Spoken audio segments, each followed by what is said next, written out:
ಪಾಠ ಕೇಳಕ್ ಒಳ್ಳೆ ತಯಾರಾಗಿ ಬಂದಿರಾ? ನೋಡಿ ಮಕ್ಕಳ, ಒಬ್ಬ ರಾಜ ಇರ್ತಾನೆ. ಆ ರಾಜ ಒಂದು ಗಿಳಿಯನ್ನು ಸಾಕಿರ್ತಾನೆ. ಗಿಳಿ ತುಂಬಾ ಚೆನ್ನಾಗಿರುತ್ತೆ, ತುಂಬಾ ಒಳ್ಳೆ ಗುಣ. ಆ ರಾಜನ ಜೊತೆ ತುಂಬಾ ಚೆನ್ನಾಗಿ ಹೊಂದ್ಕೊಂಡಿರುತ್ತೆ ಆ ಗಿಳಿ. ರಾಜ ಮತ್ತೆ ಗಿಳಿ ಎಷ್ಟು ಚೆನ್ನಾಗಿ ಅನುವಾಗಿರ್ತಾರೆ ಅಂದ್ರೆ ಇಬ್ಬರಿಗೂ ಒಬ್ಬರನ್ನೊಬ್ಬರನ್ನು ಬಿಟ್ಟು ಇರಕ್ಕೆ ಆಗಲ್ಲ, ಅಷ್ಟು ಚೆನ್ನಾಗಿ ಹೊಂದ್ಕೊಂಡಿರ್ತಾರೆ. ಅಷ್ಟು ಚೆನ್ನಾಗಿ ಸಾಕಿರ್ತಾನ ರಾಜ ಗಿಳಿ. ಈಗ ಒಂದ್ಸರಿ ಆ ಗಿಳಿ ಏನ್ ಮಾಡುತ್ತಪ್ಪ ಅಂತಂದ್ರೆ ರಾಜನ ಹತ್ರ ಕೇಳುತ್ತೆ, ಮಹಾರಾಜ್ರೆ, ನಾನು ನನ್ನ ತಂದೆ ತಾಯಿ ಅವ್ರನ್ನೆಲ್ಲ ಬಿಟ್ಟು ಬಂದು ತುಂಬಾ ದಿನ ಆಗೋಯ್ತು. ನಾನು ಒಂದ್ಸರಿ ಹೋಗಿ ಅವ್ರನ್ನ ನೋಡ್ಕೊಂಡು ಬಂದ್ಬಿಡ್ತೀನಿ ಅಂತ ಕೇಳ್ತು. ಆ ರಾಜನಿಗೆ ಕಳ್ಸೋದಕ್ಕೆ ಇಷ್ಟ ಇಲ್ಲ. ಯಾಕಪ್ಪ ಅಂತಂದ್ರೆ, ನೀನ್ ಹೋದ್ರೆ ಮತ್ತೆ ಮರಳಿ ಬರ್ತೀಯೋ ಇಲ್ವೋ, ನೀನ್ ನನ್ನನ್ನು ಬಿಟ್ಟು ಹೋಗ್ಬಾರ್ದು, ನನ್ನ ಜೊತೆನೇ ಇರ್ಬೇಕು ಅಂತ ರಾಜನಿಗೆ ಆಸೆ.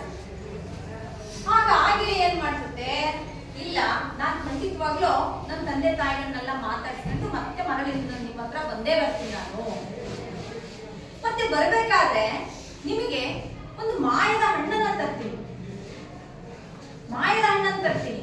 ಎಂಥ ಮಾಯ ಅಂತಂದ್ರೆ, ಆ ಹಣ್ಣನ್ನ ತಿಂದ್ರೆ ನೀವು ಒಳ್ಳೆ ಯುವಕರಾಗ್ತೀರ ಅಂತ ಹಣ್ಣದು. ಯಾರೇ ಆ ಹಣ್ಣನ್ನ ತಿಂದ್ರು ಕೂಡ, ವಯಸ್ಸಾಗಿರೋರು ಆ ಹಣ್ಣನ್ನ ತಿಂದ್ರು ಕೂಡ ನವ ಯುವಕರಾಗ್ತಾರೆ. ಅಂತ ಶಕ್ತಿ ಆ ಹಣ್ಣಿನಲ್ಲಿದೆ. ಅಂತ ಹಣ್ಣನ್ನ ನಿಮಗೆ ತಗೊಂಡ್ ಬರ್ತೀನಿ ಅಂತ ಹೇಳಿ ಆಗಿಲಿ ಏನ್ ಮಾಡತ್ತಂತೆ ಅಂತಂದ್ರೆ, ತನ್ನ ಕುಟುಂಬದವರನ್ನ ನೋಡ್ಕೊಂಡ್ ಬರ್ಲಿಕ್ಕೆ ಅಂತ ಹೇಳಿ ಹೋಗಿ ಸ್ವಲ್ಪ ದಿನಗಳ ಕಾಲ ಇದ್ದು ಮತ್ತೆ ಮರಳಿ ಬರುತ್ತೆ. ಬರ್ಬೇಕಾದ್ರೆ ರಾಜನಿಗೋಸ್ಕರ ಆ ಹಣ್ಣನ್ನು ಕೂಡ ತಗೊಂಡ್ಬರುತ್ತೆ. ಆಗ ರಾಜ ಏನ್ ಮಾಡ್ತಾರಪ್ಪ ಆ ಹಣ್ಣನ್ನ ಅಂತಂದ್ರೆ, ಇದು ಇಂಥ ವಿಶೇಷವಾದ ಮಾಯದ ಹಣ್ಣು, ಇಂಥ ಶಕ್ತಿ ಇದೆ ಇದರಲ್ಲಿ, ಇದನ್ನ ನಾವೇನ್ ಮಾಡೋಣ, ದೇವ್ರಿಗೆ ಅರ್ಪಿಸೋಣ ಮೊದಲು ಅಂತ ಹೇಳಿ ಆ ರಾಜ ಆ ಹಣ್ಣನ್ನ ತಗೊಂಡು ಬಂದು ದೇವಸ್ಥಾನದಲ್ಲಿ ದೇವರಿಗೋಸ್ಕರ ಕೊಡ್ತಾನೆ.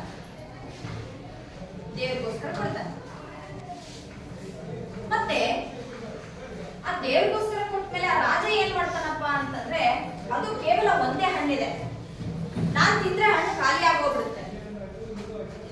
ಅದ್ರ ಬದಲಾಗಿ ಆ ಹಣ್ಣಿನ ಬೀಜವನ್ನೆಲ್ಲ, ಹಣ್ಣು ತಿನ್ನದೇನೆ ಅದರಲ್ಲಿರೋ ಬೀಜ ತಂದು ಅದನ್ನ ಹಾಕಿದ್ರೆ ಅದೊಂದು ವೃಕ್ಷ ಆಗಿ ಬೆಳೆಯುತ್ತೆ. ಆಗ ಈ ಮಾಯದ ಹಣ್ಣಿನ ಮರನೇ ಬೆಳೆಯುತ್ತಲ್ಲ ಅಂತ ಹೇಳಿ ಆ ರಾಜ ಏನ್ ಮಾಡ್ತಾನೆ ಹೇಳಿದ್ರೆ, ಆ ಹಣ್ಣನ್ನ ಮಣ್ಣಿನಲ್ಲಿ ಹಾಕ್ತಾನೆ. ಅದರಿಂದ ಸ್ವಲ್ಪ ದಿನಗಳ ಕಾಲದಲ್ಲಿ ಒಂದು ಮರನೂ ಕೂಡ ಬೆಳೆಯುತ್ತೆ. ಅದು ಬಹಳ ಬೇಗ ಒಂದು ದೊಡ್ಡ ಮರ ಆಗಿ ಕೂಡ ಬೆಳೆಯುತ್ತೆ. ಬೆಳೆದಾದ್ಮೇಲೆ ಅದು ಹಣ್ಣು ಬಿಡುತ್ತೆ.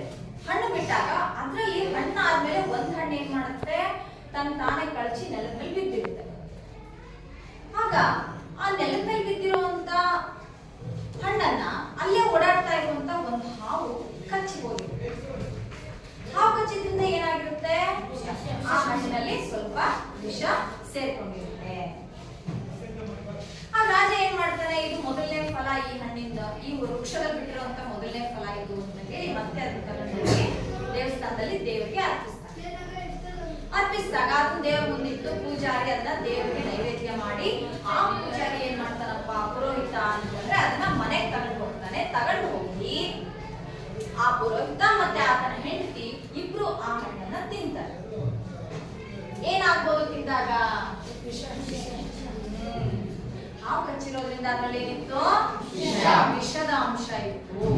ಹಾಗಾಗಿ ಆ ವಿಷಭರಿತವಾಗಿರ್ತಕ್ಕಂಥ ಹಣ್ಣನ್ನ ತಿಂದಿದ್ರಿಂದ ಅವರಿಬ್ರು ಕೂಡ ಪಾಪ ಸತ್ತು ಹೋಗಿರ್ತಾರೆ.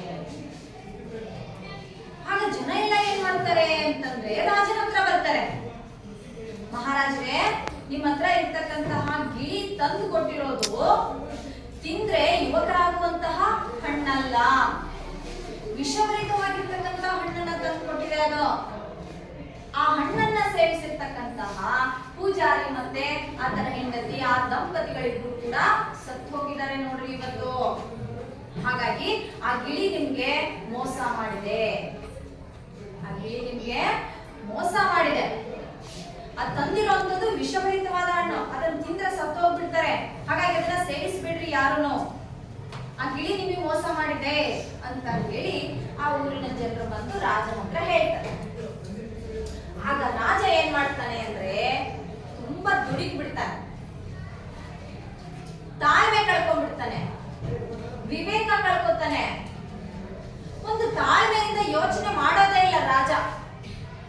ದುಡುಕಿ ಏನ್ ಮಾಡ್ಬಿಡ್ತಾನೆ, ಈ ಗಿಳಿ ನನಗೆ ಮೋಸ ಮಾಡ್ಬಿಡ್ತಲ್ಲ, ಈ ಗಿಳಿ ಮಾಡಿರೋ ಕೆಲಸದಿಂದಾಗಿ ಪಾಪ ಆ ಪುರೋಹಿತ ದಂಪತಿಗಳು ಸತ್ತೋಗ್ಬಿಟ್ರಲ್ಲ ಅಂತ ಹೇಳಿ ಆ ಗಿಳಿನ ತನ್ನ ಖಂಡಗದಿಂದ ಕಡಿದು ಸಾಯಿಸ್ಬಿಡ್ತಾನೆ ಕೋಪದಲ್ಲಿ.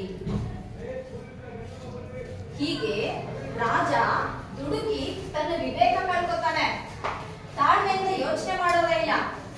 ಗಿಳಿ ಮಾಡಿದ್ದು ಸರಿನಾ ತಪ್ಪ ಅಥವಾ ನಿಜವಾಗ್ಲೂ ಒಂದು ವಿಷಭರಿತವಾದ ಹಣ್ಣಿನ ಏನೂ ಪರೀಕ್ಷೆ ಮಾಡ್ತೇನೆ ರಾಜ ದುಡುಕಿ ಬಿಡ್ತಾನೆ. ದುಡುಕಿ ಆ ಪಕ್ಷಿಯನ್ನ ಗಿಳಿಯನ್ನ ಕೊಂದು ಬಿಡ್ತಾನೆ. ಪಾಪ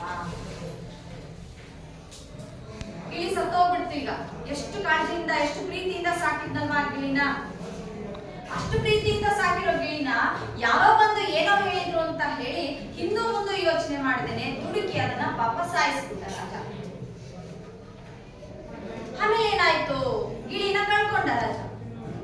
ಆಮೇಲೆ ಹೀಗೆ ಒಬ್ಬ ವಯಸ್ಸಾಗಿರ್ತಕ್ಕಂತಹ ಭಿಕ್ಷುಕರು ಆ ಮರ ಇರ್ತಕ್ಕಂತಹ ರಸ್ತೆಯಲ್ಲೇ ನಡ್ಕೊಂಡು ಬರ್ತಿರ್ತಾರೆ. ಪಾಪ ಹೊಟ್ಟೆಗೆ ತಿನ್ನಕ್ಕಿರಲ್ಲ. ಅವರು ಅಯ್ಯೋ ನಮ್ಗೆ ಇನ್ನೇನು ಈ ಜೀವ ಸಾಕಪ್ಪ ದೇವ್ರೆ, ನಮ್ಮನ್ನ ನಿಮ್ ಪಾದಕ್ಕೆ ಸೇರಿಸ್ಕೊಂಡ್ಬಿಡು ಅನ್ನುವಂತಹ ಲೆಕ್ಕದಲ್ಲಿ ಇರ್ತಾರೆ. ತಿನ್ನಕ್ಕೆ ಉಣ್ಣಕ್ಕೆ ಇಲ್ದೇನೆ ಪಾಪ ಭಿಕ್ಷುಕರು. ಆಗ ಬರ್ಬೇಕಾದ್ರೆ ಅವ್ರು ಏನ್ ನೋಡ್ತಾರಪ್ಪ ಅಂತಂದ್ರೆ ಅಲ್ಲಿ ಮರ ಇತ್ತಲ್ಲ, ಎಂತ ಮರ, ತಿಂದ್ರೆ ನವಯುವಕರಾಗುವಂತಹ ಹಣ್ಣನ್ನ ಬಿಡುವಂತಹ ಮರ ಅಲ್ವಾ. ಹೀಗೆ ಅಲ್ಲಿ ಆ ಮರ ನೋಡ್ತಾರೆ, ಮರದಲ್ಲಿ ಹಣ್ಣು ಬಿಟ್ಟಿತ್ತು. ಆಗ ಹೊಟ್ಟೆ ಹಸಿವಾಗಿರ್ತಕ್ಕಂತಹ ಆ ಭಿಕ್ಷುಕ ದಂಪತಿಗಳು ಏನ್ ಮಾಡ್ತಾರಪ್ಪ ಅಂದ್ರೆ ಆ ಹಣ್ಣನ್ನು ಕಿತ್ಕೊಂಡು ತಿಂತಾರೆ. ತಿಂದಾಗ ಏನಾಗ್ಬೇಕಿತ್ತು, ಅದು ವಿಷಭರಿತವಾಗಿರ್ತಕ್ಕಂಥ ಹಣ್ಣೆ ಆಗಿದ್ರೆ ಅವ್ರಿಬ್ರು ಏನಾಗ್ಬೇಕಿತ್ತು, ಸತ್ತು ಹೋಗ್ಬೇಕಿತ್ತು ಅಲ್ಲ. ಆದ್ರೆ ಸತ್ತು ಹೋಗೋದಿಲ್ಲ, ಬದಲಾಗಿ ಅವ್ರು ಏನಾಗ್ತಾರೆ ಅಂತಂದ್ರೆ ಪುನಃ ನವ ಯುವಕರಾಗ್ತಾರೆ, ಯುವಕರಾಗಿ ಬದಲಾಗ್ತಾರೆ. ಆ ವಯಸ್ಸಾಗಿರುವಂತಹ ಮುದುಕಿಯರು ಭಿಕ್ಷುಕರು ಮತ್ತೆ ಅವರಲ್ಲಿ ಹೊಸ ಚೈತನ್ಯ, ಹೊಸ ಶಕ್ತಿ ತುಂಬಿರುತ್ತೆ, ದುಡ್ಕೊಂಡು ತಿನ್ನುವಂತಹ ಸಾಮರ್ಥ್ಯ ಬಂದಿರುತ್ತೆ, ಯುವಕರಾಗಿ ಬದಲಾಗಿರ್ತಾರೆ. ಹೀಗೆ ಇವರಿಬ್ರು ಏನ್ ಮಾಡ್ತಾರಪ್ಪ ಈಗ ಅಂದ್ರೆ ಮತ್ತೆ ರಾಜನ ಹತ್ರ ಬರ್ತಾರೆ. ಅಲ್ಲ ಮಹಾರಾಜರೇ, ನೀವು ಒಂದು ಮರ ಬೆಳೆಸಿದ್ರಲ್ಲ, ಮಾಡಿದ ಹಣ್ಣು ಬಿಡುವಂತ ಮರ, ಅದ್ರಲ್ಲಿರುವಂತ ಹಣ್ಣನ್ನ ನಾವು ತಿಂದ್ವಿ, ತಿಂದಾದ್ಮೇಲೆ ನಾವು ನವಯುವಕರಾಗಿದ್ದೀವಿ ಅಂತ ಹೇಳಿ ಮಹಾರಾಜರ ಹತ್ರ ಬಂದು ಹೇಳಿದಾಗ ಮಹಾರಾಜರಿಗೆ ಆಗ ನಿಜವಾದ ವಿಚಾರ ಏನು ಅಂತ ಅರಿವಾಗುತ್ತೆ. ಪಶ್ಚಾತ್ತಾಪ ಪಡ್ತಾರೆ. ಅಯ್ಯೋ ವಿನಾಕಾರಣ ನಾನು ಎಷ್ಟು ಪ್ರೀತಿಯಿಂದ ಸಾಕಿರ್ತಕ್ಕಂತಹ ಗಿಳಿನ ಕೊಂದು ಬಿಟ್ನಲ್ಲ ಅಯ್ಯೋ ಅಂತ ಹೇಳಿ ಅವ್ರು ಏನ್ ಮಾಡ್ತಾರೆ, ಪಶ್ಚಾತ್ತಾಪ ಪಡ್ತಾರೆ. ಆದ್ರೆ ಪ್ರಯೋಜನ ಏನು, ಸತ್ತೋಗಿರೋ ಗಿಳಿ ಮರಳಿ ಬರುತ್ತಾ? ಹಾಗಾದ್ರೆ ಮಹಾರಾಜರು ಕೋಪದ ಕೈಗೆ ಬುದ್ಧಿ ಕೊಟ್ರು, ತಮ್ಮ ವಿವೇಕವನ್ನ ಕಳ್ಕೊಂಡ್ರು, ದುಡುಕಿದ್ರು, ತಾಳ್ಮೆಯಿಂದ ಯೋಚನೆ ಮಾಡ್ಲೇ ಇಲ್ಲ. ಈ ಎಲ್ಲದರಿಂದಾಗಿ ಮಹಾರಾಜರು ತಾವಷ್ಟು ಪ್ರೀತಿಯಿಂದ ಸಾಕಿರ್ತಕ್ಕಂತಹ ಗಿಳಿಯನ್ನ ಕಳ್ಕೊತಾರೆ ಮಕ್ಕಳೇ. ಹಾಗಾದ್ರೆ ನಾವು ಕೂಡ ವಿದ್ಯಾರ್ಥಿಗಳೇ ಇವತ್ತಿನ ತರಗತಿಯಲ್ಲಿ ಈ ಪಾರಿವಾಳ ಪದ್ಯದಲ್ಲಿ ಪಾರಿವಾಳಗಳು ಹೇಗೆ ದುಡುಕ್ತವೆ, ಹೇಗೆ ತಮ್ಮ ವಿವೇಕ ಕಳ್ಕೊತವೆ, ಹೇಗೆ ತಾಳ್ಮೆಯಿಂದ ಯೋಚನೆ ಮಾಡೋದೇ ಇಲ್ಲ, ಯಾವ ರೀತಿ ಅವು ವ್ಯಾಮೋಹಕ್ಕೆ ಒಳಗಾಗ್ತವೆ ಎನ್ನುವಂತಹ ವಿಚಾರವನ್ನ ನಾವು ಇವತ್ತಿನ ತರಗತಿಯಲ್ಲಿ ತಿಳ್ಕೊಳ್ಳೋಣ. ಈಗಾಗಲೇ ಹಿಂದಿನ ತರಗತಿಯಲ್ಲಿ ನೀವು ಪಾರಿವಾಳ ಪದ್ಯದ ಬಗ್ಗೆ ತಿಳ್ಕೊಂಡಿದ್ರಿ ಸ್ವಲ್ಪ ಅಲ್ಲ.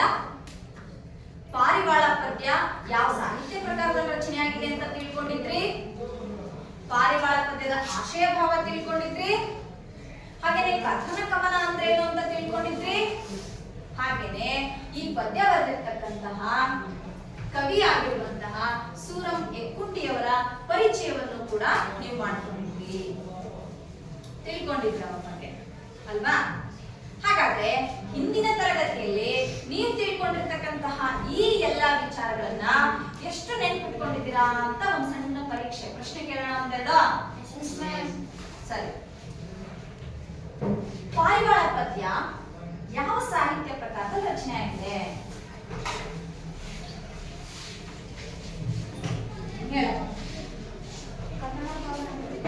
ಯಾವ ಸಾಹಿತ್ಯ ಪ್ರಕಾರ? ಕಥನ ಕವನ. ವೆರಿ ಗುಡ್, ಕಥನ ಕವನ. ನೀನ್ ಹೇಳ ನಿಪುರ. ಕಥನ ಕವನ ಸಾಹಿತ್ಯ. ಕಥನ ಕವನ ಸಾಹಿತ್ಯ ಪ್ರಕಾರದಲ್ಲಿ ರಚನೆ ಆಗಿದೆ. ವೆರಿ ಗುಡ್, ಕೂತ್ಕ. ಇನ್ನೊಂದು ಪ್ರಶ್ನೆ ಕೇಳ. ಕಥನ ಕವನ ಅಂದ್ರೇನು? ಕಥನ ಕವನ ಎಂದರೇನು? ಕಥನ ಕವನ ಎಂದರೇನು? ಒಂದು ಪದ್ಯವು ಘಟನೆ ಅಥವಾ ಕಥೆಗಳನ್ನು ತಿಳಿಸುವುದಕ್ಕೆ ಕಥನ ಕವನ. ವೆರಿ ಗುಡ್, ಸರಿ ಇದೆ. ಮತ್ತೆ ಹೇಳು. ಒಂದು ಪದ್ಯವು ಘಟನೆ ಅಥವಾ ಕಥೆಯನ್ನು ರೂಪಿಸುವುದಕ್ಕೆ ಕಥನ ಕವನ, ತಿಳಿಸುವುದಕ್ಕೆ ಕಥನ ಕವನ ಅಂತ ಕರಿತೀವಿ. ವೆರಿ ಗುಡ್, ಬಹಳ ಚೆನ್ನಾಗಿದೆ. ಹೇಳಪ್ಪ, ನೀನೊಬ್ಬ ಹೇಳ. ಹೇಳು. ಪದ್ಯವನ್ನು ಕಥೆಯ ರೂಪದಲ್ಲಿ. ವೆರಿ ಗುಡ್, ಸರಿ ಅಂತ ಹೇಳು. ಹೇಳುವುದರಲ್ಲಿ ಕಥನ ಕವನ ಎನ್ನುತ್ತಾರೆ. ಪದ್ಯದ ಮೂಲಕ ಒಂದು ಘಟನೆ ಅಥವಾ ಕಥೆಯನ್ನ ತಿಳಿಸೋದಕ್ಕೆ ಕಥನ ಕವನ ಅಂತ ಕರಿತೀವಿ. Very good. ಸೂರಂ ಹೆಕ್ಕುಂಟಿಯವರ ಪೂರ್ಣ ಹೆಸರೇನು? ಸೂರಂ ಹೆಕ್ಕುಂಟಿಯವರ ಪೂರ್ಣ ಹೆಸರು ಪುಟ ಹೇಳ. ಸುಬ್ಬಣ್ಣ ರಂಗಣ್ಣ ಹೆಕ್ಕುಂಟಿ. ಸುಬ್ಬಣ್ಣ ರಂಗಣ್ಣ ಹೆಕ್ಕುಂಟಿ. ವೆರಿ ಗುಡ್, ಚೆನ್ನಾಗಿದೆ.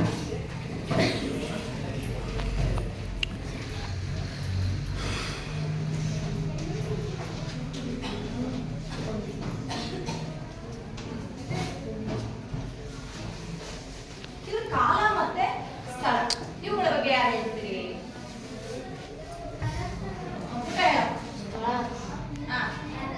ಸ್ಥಳ ಯಾವುದು? ರಾಣೆಬೆನ್ನೂರು. Very good. ಕಾಲ ಎಷ್ಟು ಗೊತ್ತಿಲ್ಲ? ಸರಿ, ಯಾರು ಹೇಳ್ತೀರಿ ಕಾಲ? 1923. 1923ರಲ್ಲಿ ಜನಿಸ್ತಾರೆ. ಎಲ್ಲಿ ಜನಿಸ್ತಾರಪ್ಪ ಅಂತಂದ್ರೆ ಹಾವೇರಿ ಜಿಲ್ಲೆಯ ರಾಣೆಬೆನ್ನೂರಲ್ಲಿ ಜನಿಸ್ತಾರೆ ಅಲ್ವಾ? ಇವ್ರು ಬರ್ದಿರೋಂಥ ಒಂದೆರಡು ಕೃತಿಗಳನ್ನು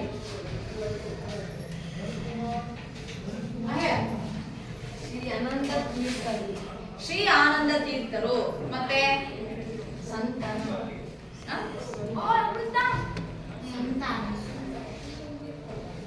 ಸರಿ ಹೇಳು. ಮತ್ತೆ ಹೇಳ್ತೀರಪ್ಪ? ಹಾವಾಡಿಗರ ಹುಡುಗ, ಮತ್ಸ್ಯಗಂಧಿ, ಮತ್ತೆ ಬಗುಳದ ಹೂಗಳು ಮೊದಲಾದ ಕೃತಿಗಳನ್ನ ಇವ್ರು ರಚನೆ ಮಾಡಿದಾರಲ್ವಾ? Very good. ಇವ್ರು ಬಂದಿರುವಂತ ಪ್ರಶಸ್ತಿಗಳನ್ನ ಹೇಳಿ. ಯಾರ ಪ್ರಶಸ್ತಿಗಳು?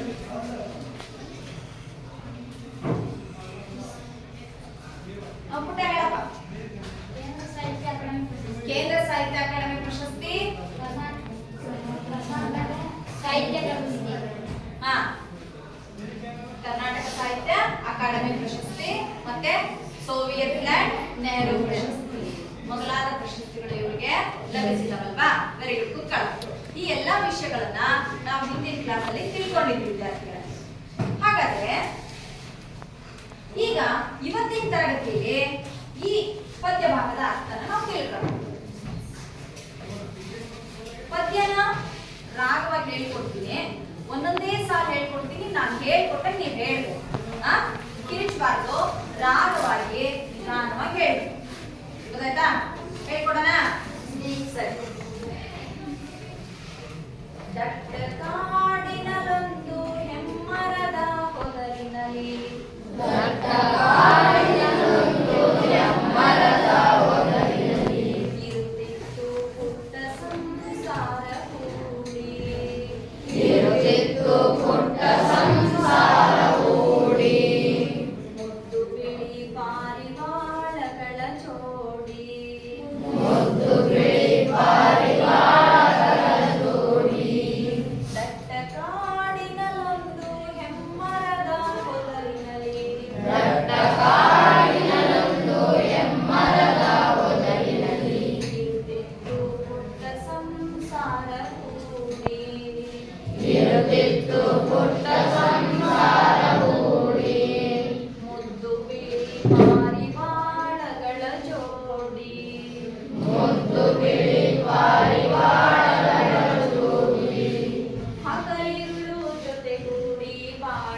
ಶೀತರಿಸತೊಡಗಿದವು ಬರಲು ಹೊರಗೆ ದಟ್ಟ ಕಾಡಿನಲೊಂದು ಹೆಮ್ಮರದ ಹೊದರಿನಲಿ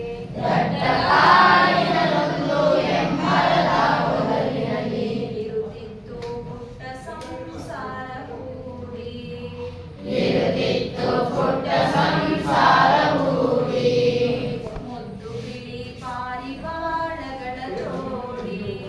ಮುದ್ದು ಬಿಳಿ ಪಾರಿವಾಳಗಳ ಜೋಡಿ ಕಂಡು ಪಾರಿವಾಳಗಳ ಪಾಡುತ್ತಾಯಿ ತೂಗಿತು ಬಲೆಗೆ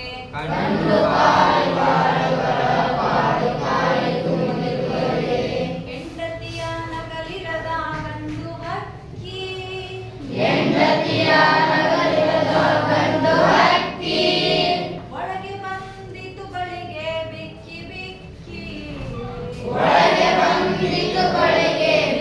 ಬಿಕ್ಕಿ ದಟ್ಟ ಕಾಡಿನಲೊಂದು ಹೆಮ್ಮರದ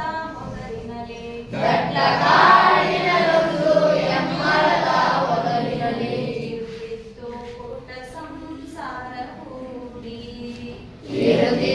ಪುಟ್ಟ ಸಂಸಾರ ಕೂಡಿ ಮುದ್ದು ಬಿಳಿ ಪಾರಿವಾಳಗಳ ಜೋಡಿ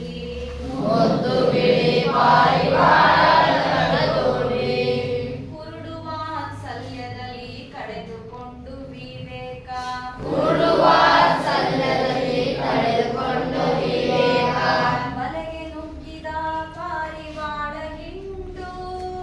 ಬಲೆಗೆ ನುಗ್ಗಿದ ಪಾರಿವಾಳ ಹಿಂಡು ಹಸಿದ ಬೇಡನು ನಡೆದ ಹೊತ್ತುಕೊಂಡು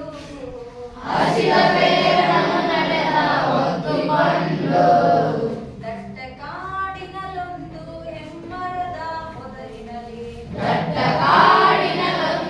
ಹೆಮ್ಮರದ ಹೊದರಿನಲಿ ಇರುತ್ತಿತ್ತು ಪುಟ್ಟ ಸಂಸಾರ ಕೂಡಿ ಮುದ್ದು ಬಿಳಿ ಪಾರಿವಾಳಗಳ ಜೋಡಿ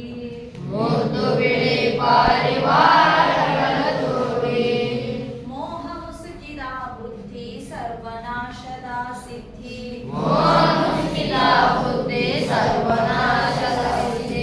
ವ್ಯಾಮೋಹವನ್ನು ತೊರೆದು ಬಾಳಬೇಕು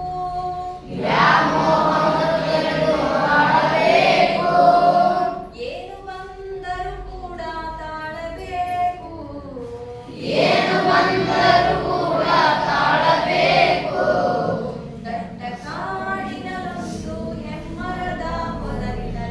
ದಟ್ಟ ಕಾಡಿನಲೊಂದು ಹೆಮ್ಮರದ ಹೊದರಿನಲಿ ಇರುತ್ತಿತ್ತು ಪುಟ್ಟ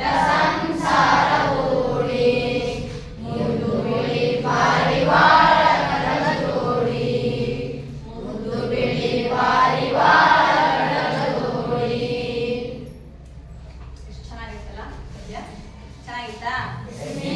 ಸರಿ, ಇದ್ರ ಅರ್ಥ ಹೇಳ್ಕೊಂತ ಹೋಗ್ತೀನಿ, ಒಂಚೂರು ಗಮನ ಕೊಟ್ಟು ಕೇಳಿಸ್ಕೊಂಡ್ರೆ.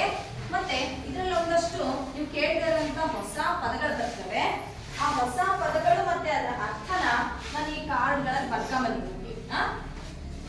ಇದ್ರ ಅರ್ಥ ಕೇಳಿದಾಗ ನೀವು ಎದ್ದು ನಿಂತ್ಕೊಂಡು ಪದ ಮತ್ತೆ ಅದರ ಅರ್ಥ ಹೇಳ್ಬೇಕು.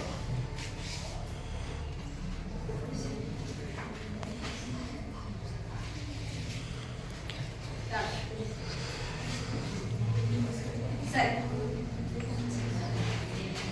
ಕೇಳಿಸ್ಕೊಡ್ರಿ. ಪದದ ಅರ್ಥ ತಿಳ್ಕೊಡ್ರಿ. ಈ ಕಡೆ ಕೇಳಿಸ್ಕೊಡ್ರಿ. ದಟ್ಟ ಕಾಡಿನಲ್ಲೊಂದು ಹೆಮ್ಮರದ ಹೊದರಿನಲ್ಲಿ ಇರುತ್ತಿತ್ತು ಪುಟ್ಟ ಸಂಸಾರ ಕೂಡಿ ಮುದ್ದು ಬಿಳಿ ಪಾರಿವಾಳಗಳ ಜೋಡಿ. ಒಂದು ಮುದ್ದಾದ ಬಿಳಿ ಬಣ್ಣದ ಪಾರಿವಾಳಗಳ ಜೋಡಿ. ಒಂದು ಗಂಡು ಪಾರಿವಾಳ, ಇನ್ನೊಂದು ಹೆಣ್ಣು ಪಾರಿವಾಳ. ಎರಡು ದಂಪತಿಗಳು. ಆ ಮುದ್ದಾದ ಬಿಳಿಯ ಪಾರಿವಾಳಗಳ ಜೋಡಿ ಎಲ್ಲಿ ಸಂಸಾರ ಹೂಡಿತ್ತಪ್ಪ ಅಂತಂದ್ರೆ ಒಂದು ದಟ್ಟವಾದ ಕಾಡು. ಆ ಕಾಡಿನಲ್ಲಿ ಒಂದು ಹೆಮ್ಮರ ಅಂದ್ರೆ ಹಿರಿದಾದ ಮರ, ದೊಡ್ಡ ಮರ ಇತ್ತು. ಹಳೆ ಕಾಲದ ದೊಡ್ಡ ಮರ ಇತ್ತು. ಆ ದೊಡ್ಡ ಮರದಲ್ಲಿ ಒಂದು ಹೊದರು ಇತ್ತು. ಹೊದರು ಯಾರ ಹತ್ರ ಇದೆ ಆ ಪದದ ಅರ್ಥ? ಹೊದರು ಅಂದ್ರೆ ಏನು? ವೆರಿ ಗುಡ್, ಹೇಳ. ಹೊದೆ, ಹೊದರೆ, ಹೊದರು.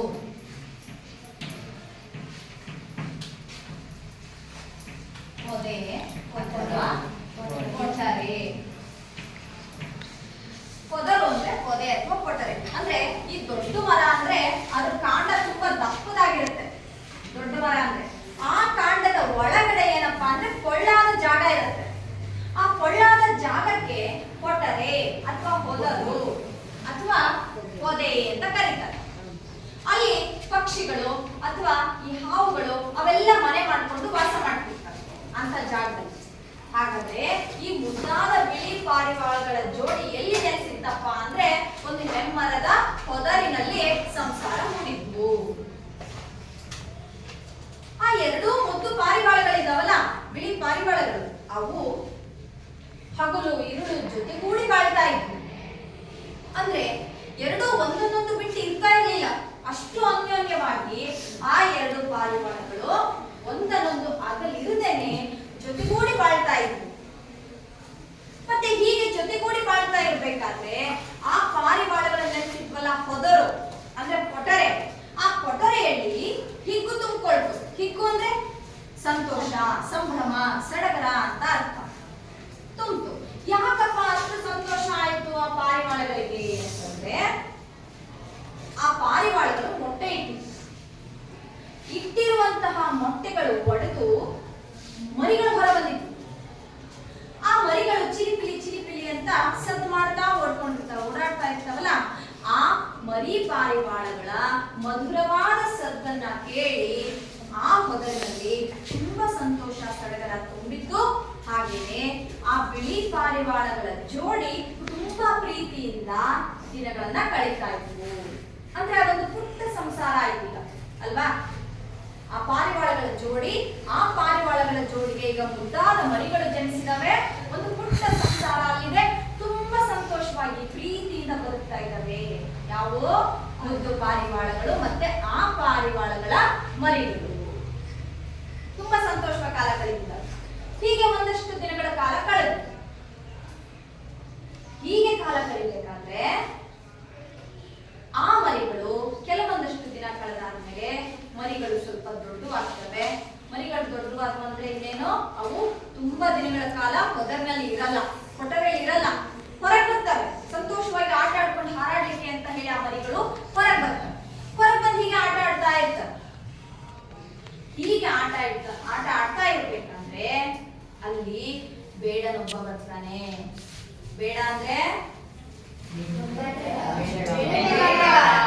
ಬೇಟೆಗಾರ. ಕಾಡಿನಲ್ಲಿ ಪ್ರಾಣಿ ಪಕ್ಷಿಗಳನ್ನ ಬೇಟೆ ಆಡ್ತಕ್ಕಂತಹ ಬೇಟೆಗಾರ ಬರ್ತಾನೆ. ಆ ಬೇಟೆಗಾರನು ಆ ಪಕ್ಷಿಗಳು ಹಾರಾಡ್ತಾ ಆಟ ಆಡ್ತಾ ಇರೋದನ್ನ ನೋಡಿ ಅವನೇನ್ ಮಾಡ್ತಾನೆ, ಆ ಪುಟ್ಟ ಮರಿಗಳಿಗೆ ಬಲೆನ ಬೀಸ್ಬಿಡ್ತಾನೆ. ಬಲೆ ಹಾಕ್ಬಿಡ್ತಾನೆ. ಆ ಮರಿಗಳನ್ನ ಹಿಡ್ಕೊಂಡು ಹೋಗೋಣ ಅಂತ ಬಲೆ ಹಾಕ್ತಾನೆ. ಅದ್ರ ಮೇಲೆ ಬಲೆ ಹಾಕಿದ್ರೆ ಪಾಪ ಅವಕ್ಕೆ ಹಾರಾಡಕ್ ಆಗದೇ ಇಲ್ಲ, ಆ ಬಲೆಯಿಂದ ಹೊರಗೆ ಬರೋದಕ್ಕೆ ಆಗೋದೇ ಇಲ್ಲ. ಹಾಗಾದ್ರೆ ಆ ಪುಟ್ಟ ಮರಿಗಳು ಆ ಬೇಡನ ಬಲೆಯಲ್ಲಿ ಸಿಕ್ಕಾಕೊಂಡಿದ್ವು. ಈ ರೀತಿ ಆ ಪುಟ್ಟ ಮರಿಗಳು ಬಲೆಗೆ ಸಿಕ್ಕಾಕೊಂಡು ಹೊರಗೆ ಬರೋದಕ್ಕಾಗ್ದೇನೆ ಚೀತ್ಕರಿಸ್ತಾ ಇರ್ತವೆ. ಅಂದ್ರೆ ಚಟಪಟಿಸ್ತಾ ಇರ್ತವೆ ಅಲ್ಲೇನೆ. ಅಯ್ಯೋ ನಮ್ಗೆ ಹಾರಾಡೋದಕ್ಕೂ ಆಗ್ತಿಲ್ಲ, ಓಡಾಡಕ್ ಆಗ್ತಿಲ್ಲ, ಹೊರಗೆ ಬರೋದಕ್ಕೂ ಆಗ್ತಿಲ್ಲ, ನಾವ್ ಎಲ್ಲೋ ಸಿಕ್ಕಾಕೊಂಡ್ಬಿಟ್ವಲ್ಲಪ್ಪ ಬಲೆಯಲ್ಲಿ ಅಂತ ಹೇಳಿ ಅವು ಚಟಪಟಿಸ್ತಾ ಇರ್ತವೆ ಆ ಮರಿ ಪಾರಿವಾಳಗಳು.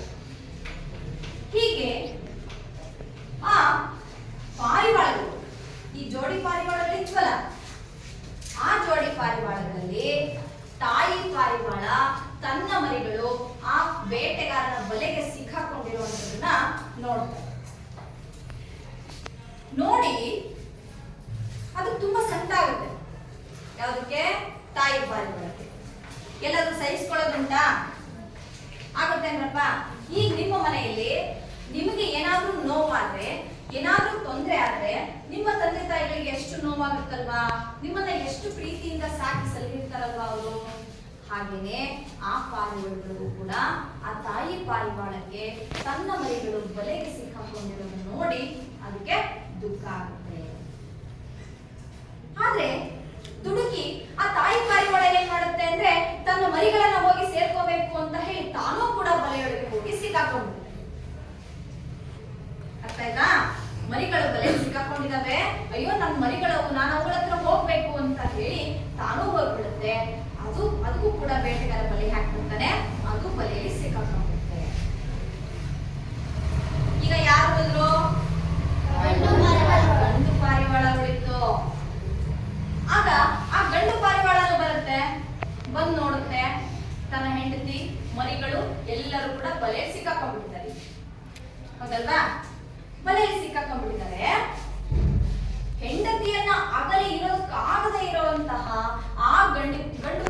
ಏನ್ ಮಾಡ್ತಾನಪ್ಪ ಅಂತಂದ್ರೆ ಬಿಕ್ಕಿ ಬಿಕ್ಕಿ ಅಳ್ತಾ ತಾನೂ ಕೂಡ ತನ್ನ ಹೆಂಡತಿ ಮರಿಗಳನ್ನ ಸೇರ್ಬೇಕು ಅಂತ ಹೇಳಿ ಅದು ಅವರುಗಳೆಡೆಗೆ ಹೋಗುತ್ತೆ. ಆ ಗಂಡು ಪಾರಿವಾಳನ್ನು ಕೂಡ ಏನಾಗುತ್ತೆ, ಬಲೆಯಲ್ಲಿ ಸಿಕ್ಕಾಕೊಂಡ. ಹಾಗಾದ್ರೆ ಈಗ ಗಂಡು ಪಾರಿವಾಳ, ಅದರ ಹೆಂಡತಿ ಮತ್ತೆ ಮರಿಗಳು ಅಷ್ಟೂ ಕೂಡ ಆ ಬೇಟೆಗಾರನ ಬಲೆಯಲ್ಲಿ ಸಿಕ್ಕಾಕೊಂಡಿತ್ತು. ಏನಾಯ್ತು ಮುಂದೆ? ಹಾಗಾದ್ರೆ ಇನ್ನೇನಾಗಿರುತ್ತೆ ಅಲ್ರಿ? ಬೇಟೆಗಾರ ಏನು ಅವುಗಳನ್ನೆಲ್ಲ ಬಿಟ್ಟು ಹೋಗ್ಬಿಡ್ತಾನ? ಹೋಗ್ರಿ ಬದುಕಡ್ರಿ ಅಂತೆಲ್ಲಾರು ಬಿಡೋದುಂಟಾ? ಇಲ್ಲ, ಅವನು ಪಕ್ಷಿಗಳನ್ನು ಹಿಡಿಬೇಕು ಅಂತಾನೆ ಬಲೆ ಬೀಸಿರ್ತಾನೆ. ಆದ್ರೆ ಈ ಪಾರಿವಾಳಗಳಿದ್ದಾವಲ್ಲ, ಗಂಡು ಪಾರಿವಾಳ ಮತ್ತೆ ಹೆಣ್ಣು ಪಾರಿವಾಳ, ಜೋಡಿ ಪಾರಿವಾಳಗಳಿದಾವಲ್ಲ, ಅವು ಒಂದು ಕ್ಷಣ ಯೋಚನೆ ಮಾಡ್ಬೇಕಿತ್ತಲ್ವಾ? ಹೌದಾನೆ? ಅವುಗಳಿಗೆ ತಮ್ಮ ಮರಿಗಳ ಮೇಲೆ ತುಂಬಾ ವ್ಯಾಮೋಹ ಇತ್ತು. ತುಂಬಾ ವ್ಯಾಮೋಹ ಇತ್ತು. ವ್ಯಾಮೋಹ ಅಂದ್ರೇನು? ಯಾರತ್ರ ಇದೆ ವ್ಯಾಮೋಹ? ವ್ಯಾಮೋಹ ಅಂದ್ರೇನು?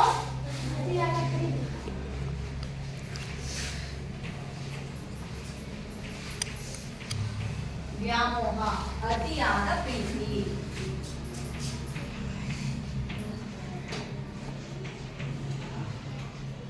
ಅತಿಯಾದ ಪ್ರೀತಿ. ಈಗ ತಂದೆ ತಾಯಿಗಳಿಗೆ ಮಕ್ಕಳ ಮೇಲೆ ಪ್ರೀತಿ ಇದ್ದೇ ಇರುತ್ತೆ, ಹೌದಲ್ಲೇನಪ್ಪ? ಎಲ್ಲಾ ತಂದೆ ತಾಯಿಗಳಿಗೂ ತಮ್ಮ ಮಕ್ಕಳ ಮೇಲೆ ಪ್ರೀತಿ ಇದ್ದೇ ಇರುತ್ತೆ. ಪ್ರೀತಿ ಇರಬೇಕು, ಆದ್ರೆ ಅತಿಯಾದ ಪ್ರೀತಿಯಾಗಿ ಅದು ವ್ಯಾಮೋಹ ಆಗ್ಬಾರ್ದು. ವ್ಯಾಮೋಹ ಅಂದ್ರೆ ಏನಪ್ಪಾ ಅಂದ್ರೆ ಅವ್ರಿಲ್ಲದೆ ನಾವು ಇರೋದಕ್ಕೆ ಸಾಧ್ಯನೇ ಇಲ್ಲ, ಅವ್ರಿಲ್ಲದೆ ನಾವು ಬದುಕೋದಕ್ಕೆ ಸಾಧ್ಯನೇ ಇಲ್ಲ ಅನ್ನುವಂತಹ ಹಂತಕ್ಕೆ ಮುಟ್ಟುತ್ತಲ್ಲ, ಅದು ವ್ಯಾಮೋಹ. ತಂದೆ ತಾಯಿಗಳು ತಮ್ಮ ಮಕ್ಕಳನ್ನ ಪ್ರೀತಿಯಿಂದ ಸಾಕ್ಬೇಕು, ಬೆಳೆಸ್ಬೇಕು, ಆದ್ರೆ ಮಕ್ಕಳ ಮೇಲೆ ವ್ಯಾಮೋಹ ಇರಬಾರ್ದು. ಅತಿಯಾದ ಪ್ರೀತಿಯಿಂದ ವ್ಯಾಮೋಹಕ್ಕೆ ಒಳಗಾಗ್ಬಿಟ್ರೆ ಮಕ್ಕಳು ಮಾಡಿರುವಂತ ತಪ್ಪು ಸರಿ ಅನ್ಸೋದಕ್ಕೆ ಶುರುವಾಗುತ್ತೆ. ಮಕ್ಕಳು ತಪ್ಪು ದಾರಿಯಲ್ಲಿ ನಡೆದ್ರೆ ಅವರನ್ನ ತಿದ್ದಿ ಸರಿದಾರಿಗೆ ತರೋದಕ್ಕೆ ಆಗೋದೂ ಇಲ್ಲ. ಯಾಕೆ ಅಂದ್ರೆ ತಂದೆ ತಾಯಿಗಳು ಮಕ್ಕಳ ಮೇಲೆ ವ್ಯಾಮೋಹಕ್ಕೊಳಗಾಗಿರ್ತಾರೆ, ಮಕ್ಕಳ ತಪ್ಪುಗಳು ಅವ್ರಿಗೆ ಕಾಣಿಸೋದೇ ಇಲ್ಲ. ಆದ್ರೆ ಆ ರೀತಿ ವ್ಯಾಮೋಹ ಇರ್ಲಿಲ್ಲ ಅಂದ್ರೆ ಮಕ್ಕಳನ್ನ ತಿದ್ದಿ ಸರಿದಾರಿಗೆ ತರುವಂತ ಪ್ರಯತ್ನ ಮಾಡಬಹುದಲ್ವಾ? ಹಾಗಂದ್ರೆ ಇದನ್ನ ನಮ್ಮ ಜೀವನಕ್ಕೆ ನಾವು ಅನ್ವಯಿಸ್ಕೊಳ್ಳೋದಾದ್ರೆ ತಂದೆ ತಾಯಿಗಳಿಗೆ ತಮ್ಮ ಮಕ್ಕಳ ಮೇಲೆ ಪ್ರೀತಿ ಇರಬೇಕು, ಆದ್ರೆ ವ್ಯಾಮೋಹ ಇರಬಾರದು. ವ್ಯಾಮೋಹ ಇತ್ತು ಅಂದ್ರೆ ಅಲ್ಲಿ ಸರ್ವನಾಶ ಸಿದ್ಧಿ ಅಂತ. ಸಿದ್ಧಿ ಅಂದ್ರೆ ಏನು? ಸಿದ್ಧಿ, ಪ್ರಾಪ್ತವಾಗು ಅಥವಾ ಫಲಕಾರಿ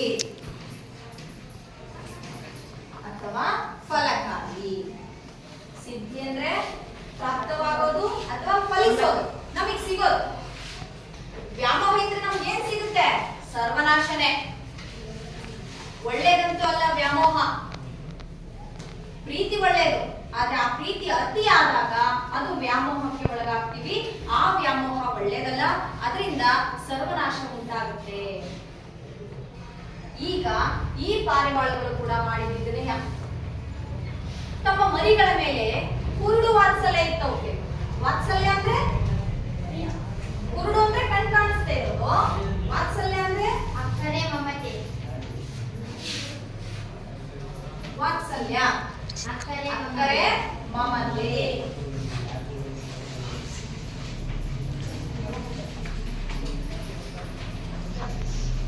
ಅಕ್ಕರೆ ಮಮತೆ. ಈ ಪಾರಿವಾಳಗಳಿಗೆ ತಮ್ಮ ಮರಿಗಳ ಮೇಲೆ ಕುರುಡು ವಾತ್ಸಲ್ಯ ಇತ್ತು, ಹಾಗಾಗಿ ಮರಿಗಳ ಮೇಲೆ ವ್ಯಾಮೋಹಕ್ಕೆ ಒಳಗಾಗಿದ್ವು. ವ್ಯಾಮೋಹ ಇರೋದ್ರಿಂದ ಅವೇನ್ ಮಾಡಿದ್ವು? ಮರಿಗಳು ಬಲೆಗೆ ಸಿಕ್ಕಾಕೊಂಡಾಗ ತಮ್ಮ ವಿವೇಕವನ್ನ ಕಳ್ಕೊಂಡು, ಬುದ್ಧಿ ಕಳ್ಕೊಂಡು, ಯೋಚನೆ ಮಾಡ್ಲೇ ಇಲ್ಲ, ತಾಳ್ಮೆಯಿಂದ ಯೋಚಿಸ್ಲೇ ಇಲ್ಲ, ಹಿಂದೂ ಮುಂದೆ ನೋಡ್ದೇನೆ ಗಂಡು ಪಾರಿವಾಳ ಮತ್ತೆ ಹೆಣ್ಣು ಪಾರಿವಾಳ ಎರಡೂ ಕೂಡ ಒಂದಾದ ನಂತರ ಸ್ವತಃ ತಾವೇ ಹೋಗಿ ಬಲೆಗೆ ನುಗ್ಗಿಬಿಟ್ವು.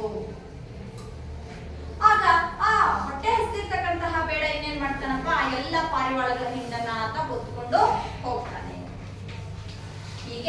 ಆ ಪಾರಿವಾಳಗಳ ಪುಟ್ಟ ಸಂಸಾರ ಯಾರ ಪಾಲಾಯ್ತು? ಬೇಡ ಇನ್ನೇನೋ ತಗೊಂಡೋಗಿ ಕೊಯ್ದು ಊಟ ಮಾಡ್ಕೊಂಡು ಚೆನ್ನಾಗಿ ತಿಂದಿರ್ತಾರೆ. ಹೌದಲ್ಲ? ನೋಡ್ರಿ, ತಾಳ್ಮೆಯಿಂದ ಯೋಚನೆ ಮಾಡ್ದೇನೆ ವ್ಯಾಮೋಹಕ್ಕೆ ಒಳಗಾಗಿ ವಿವೇಕವನ್ನ ಕಳ್ಕೊಂಡು ಎಲ್ಲ ಪಾರಿವಾಳಗಳು ಕೂಡ ಬೇಡನ ಪಾಲಾದವು. ಆದ್ರೆ ಅದ್ರ ಬದಲಾಗಿ ಆ ಹೆಣ್ಣು ಪಾರಿವಾಳನೋ ಅಥವಾ ಗಂಡು ಪಾರಿವಾಳನೋ ತಾಳ್ಮೆಯಿಂದ ಸ್ವಲ್ಪ ಯೋಚನೆ ಮಾಡ್ಬೋದಿತ್ತಲ್ವಾ? ಹೌದಲ್ರಪ್ಪ? ತಮ್ಮ ಮರಿಗಳ ಬಲೆಗೆ ಸಿಕ್ಕಾಕೊಂಡಿದ್ದಾವೆ, ಅವುಗಳನ್ನ ನಾವು ಹೇಗೆ ಬಲೆಯಿಂದ ಪಾರ್ ಮಾಡಬೇಕು, ಹೇಗೆ ಬದುಕಿಸ್ಬೋದು, ಅವುಗಳನ್ನ ಹೇಗೆ ರಕ್ಷಣೆ ಮಾಡಬಹುದು ಅಂತ ಯೋಚನೆ ಮಾಡ್ಬೋದಿತ್ತು. ಅಥವಾ ತಮ್ಮ ಮರಿಗಳಂತೂ ಬಲೆಗೆ ಸಿಕ್ಕಾಕೊಂಡ್ಬಿಟ್ಟು ಈಗ ನಾವು ಕೂಡ ಬಲೆಗೆ ಸಿಕ್ಕಾಕೊಳ್ಳೋದ್ರಲ್ಲಿ ಅರ್ಥ ಇಲ್ಲ ಅಂತ ಹೇಳಿ ತಾಳ್ಮೆಯಿಂದ ವಿಚಾರಿಸ್ಬೋದಿತ್ತಲ್ವಾ? ಆ ಜೋಡಿ ಪಾರಿವಾಳಗಳಾದ್ರೂ ಬದುಕ್ತಿದ್ವಲ್ಲ, ಹೌದಲ್ವಾ? ಆದ್ರೆ ಯಾವುದು ನಾವು ಯೋಚನೆ ಮಾಡಲೇ ಇಲ್ಲ. ದುಡುಕಿ ತಾವು ಕೂಡ ಬಲೆಗೆ ಸಿಕ್ಕಾಕೊಂಡು. ಇದು ನಮ್ಗೆ ಏನ್ ತಿಳಿಸ್ಕೊಡುತ್ತಪ್ಪ ಅಂತಂದ್ರೆ, ಮೋಹ ಮುಸುಕಿದ ಬುದ್ಧಿ ಸರ್ವನಾಶದ ಸಿದ್ಧಿ. ಮೋಹ ಮುಸುಕಿದ ಬುದ್ಧಿ ಸರ್ವನಾಶದ ಸಿದ್ಧಿ. ಮೋಹ ಮುಸುಕಿದ ಬುದ್ಧಿ ಸರ್ವನಾಶದ ಸಿದ್ಧಿ. ಮೋಹ ಅಂದ್ರೆ ಗೊತ್ತಾಯ್ತು ನಿಮ್ಗೆ, ಅತಿಯಾದ ಪ್ರೀತಿ ಅಲ್ವಾ? ಮುಸುಕು ಅಂದ್ರೆ ಆವರಿಸು,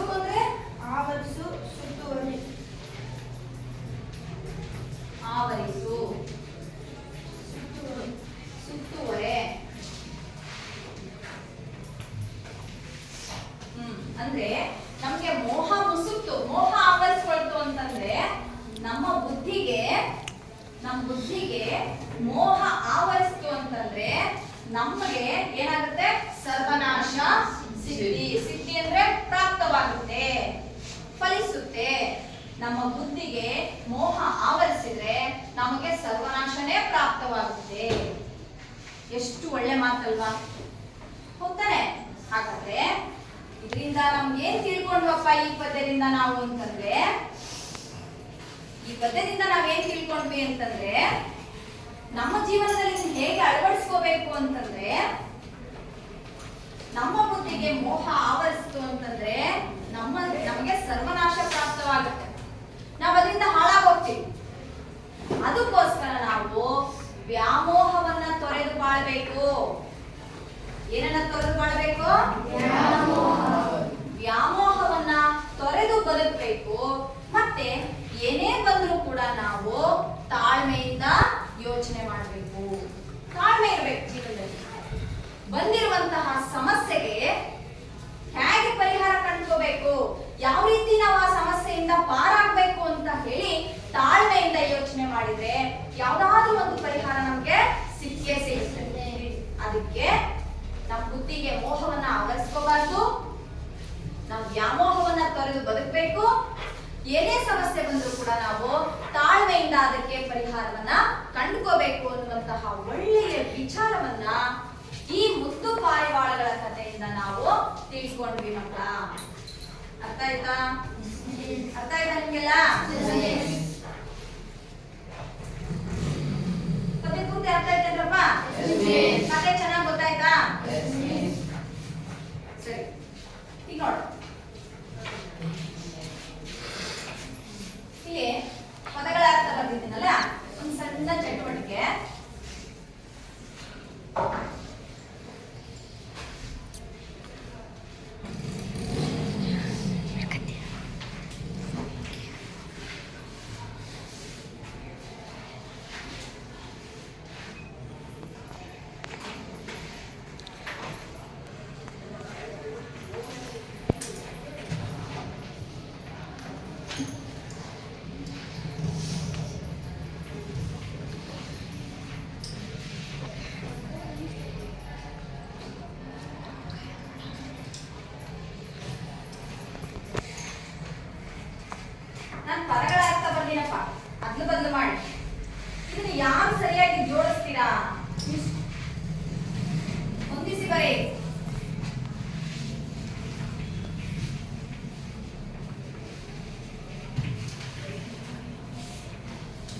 ಪಟ್ಟಿ ಅದು ಬ ಪಟ್ಟಿ. ಯಾರು ಜೋಡಿಸಿ ಬರೀತೀರಿ? ಏನಿಲ್ಲ, ನೀವು ಬಂದು ಗೆರೆ ಎಳಿಬೇಕು. ಯಾವ ಪದಕ್ಕೆ ಯಾವ ಸರಿಯಾದ ಅರ್ಥ ಅಂತ ಗೆರೆ ಎಳಿ.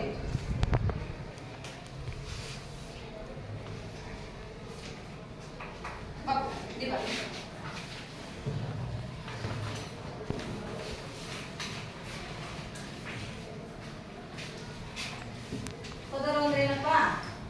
ಕೊಟ್ಟರೆ ಗೋಡ್. ವ್ಯಾಮೋಹ ಅಂದ್ರೆ ವೆರಿ ಗುಡ್. ಹಾ, ಸಿದ್ಧಿ ಅಂದ್ರೆ ಹಾ ಗೋಡ್, ಸರಿ. ವಾತ್ಸಲ್ಯ ಅಂದ್ರೆ ಮಮತೆ. ಹಾ, ವೆರಿ ಗುಡ್. ಸರಿ ಐತಂದ್ರ? ಸರಿಯಾಗಿ ಜೋಡಿಸಿದ್ನಾ? Very good. ಚೆನ್ನಾಗಿ ನೆನ್ಪಿಟ್ಕೊಂಡು ಯಾಕಣ ಪದಗಳ ಅರ್ಥನ.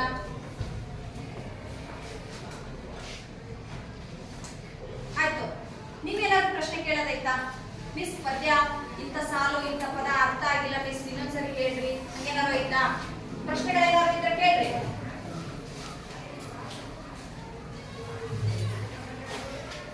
ಕೇಳ್ರಿ ಯಾರಾದ್ರೂ ಪ್ರಶ್ನೆನ. ಅರ್ಥ ಆಗೈತೆ ಹಾಗಾದ್ರೆ ಎಲ್ರಿಗೂ? ಪದ್ಯ ಅರ್ಥ? ನಾನೊಂದಷ್ಟು ಪ್ರಶ್ನೆ ಕೇಳ ಹಾಗಾದ್ರೆ. ಊಟ ಬಾರ.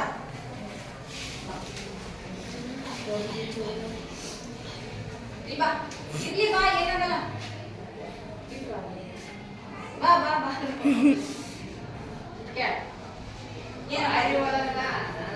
ಆನಂದಕ್ಕೆ ಕಾರಣವೇನು? ಪಾರಿವಾಳಗಳ ಆನಂದಕ್ಕೆ ಕಾರಣವೇನು ಅಂತ ಪ್ರಶ್ನೆ ನಾನು ನಿಮ್ಗೆ ಕೇಳ್ತೀನಿ. ಉತ್ತರ ಹೇಳ್ತೀನೋ ನೀನು? ಹೇಳು, ಉತ್ತರ ಹೇಳ. ಗೊತ್ತಿಲ್ಲ ನಿಂಗೆ? ನೆನಪಿಲ್ಲ? ಯಾರು ಹೇಳ್ತೀರಪ್ಪ? ಪಾರಿವಾಳಗಳ ಆನಂದಕ್ಕೆ ಕಾರಣ ಏನು? ವೆರಿ ಗುಡ್, ಹೇಳ.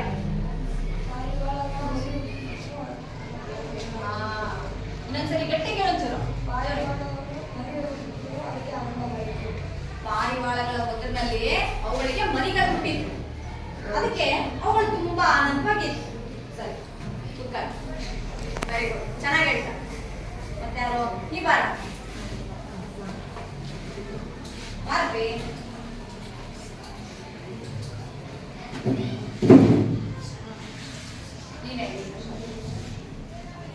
ಏನನ್ನು ತೊಂದರೆ ತೊರೆದು ಬಾಳಬೇಕು? ಇನ್ನೊಂದ್ಸರಿ ಕೇಳು. ಏನನ್ನು ತೊರೆದು ಬಾಳಬೇಕು? ಏನನ್ನು ತೊರೆದು ಬಾಳಬೇಕು. ಉತ್ತರ ಹೇಳು ನೀನೆ. ಮಿಸ್ ಮಿಸ್ ಹಾ, ಹೇಳು. ತೊರೆದು. ಇನ್ನೊಂದ್ಸರಿ ಹೇಳು ಸರಿಗೆ. ವ್ಯಾಮೋಹವನ್ನು ತೊರೆದು ಬಾಳಬೇಕು. ವ್ಯಾಮೋಹವನ್ನು ತೊರೆದು ಬಾಳಬೇಕು. Very good.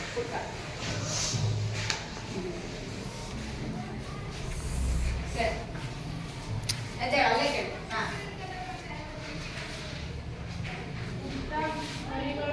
ಹಾ. ಪುಟ್ಟ ಮರಿಗಳು ಚೀತ್ಕರಿಸಲು ಹಾ ಕಾರಣವೇನು? Very good. ಕಾರಣವೇನು? ಪುಟ್ಟ ಮರಿಗಳು ಚೀತ್ಕರಿಸಲು ಕಾರಣವೇನು? ಯಾಕವು ಚಟ್ಪಡಿಸ್ತಿದ್ವು? ಚೀತ್ಕರಿಸೋದು ಅಂದ್ರೆ ಏನು? ಒದ್ದಾಡೋದು, ಚಟ್ಪಡಿಸೋದು. Very good. ನೀ ಕುಕ್ಕಳ, ನೀ ಹೇಳ. ಇನ್ನೊಂದ್ಸರಿ ಹೇಳು. ಆ ಮರಿಗಳ ಮೇಲೆ ಬೇಡ ಬಲೆ ಎಸೆದಿದ್ದ, ಅದಕ್ಕೆ ಅವು ಚೀತ್ಕರಿಸ್ತಾ ಇದ್ವು. Very good, ಕುಕ್ಕಳ.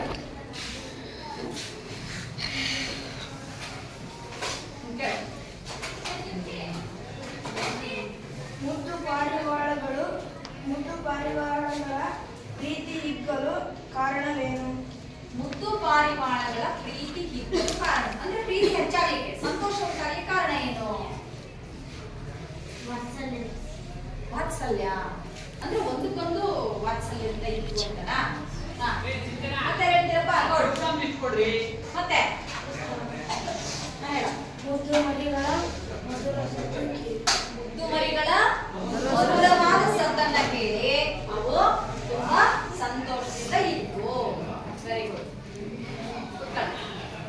ಮತ್ತೆ